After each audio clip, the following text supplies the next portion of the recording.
Hi friends, இன்றைக்கி குயிக்கான ஒரு side dish recipe தான் பார்க்க போகிறோம். ஆத்திர அவசரத்துக்கு நம்ம சைட் டிஷ் இல்லைனா சிப்ஸ் சாப்பிடாம பொரிச்சுப்போம். அதுக்கு பதிலாக நம்ம அழகாக 2 பாயில்டு எக்கை வச்சு எப்படி சிம்பிளான சைட் டிஷ் பண்ணுறதுன்னு பார்க்கலாம்.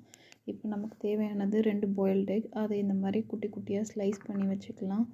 அடுத்து என்ன பண்ணணுன்னா, ஒரு கடாய் எடுத்துக்கோங்க.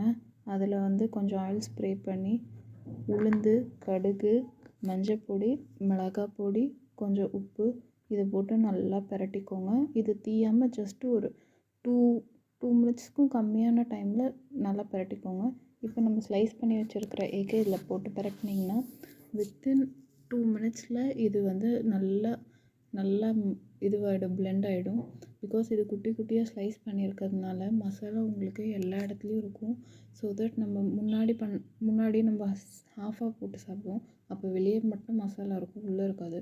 ஸோ இப்படி பண்ணிங்கன்னா உங்களுக்கு நல்லா டேஸ்டியான ஒரு சைட் டிஷ் குயிக்காக ரெடி ஆகிடும். தேங்க்யூ.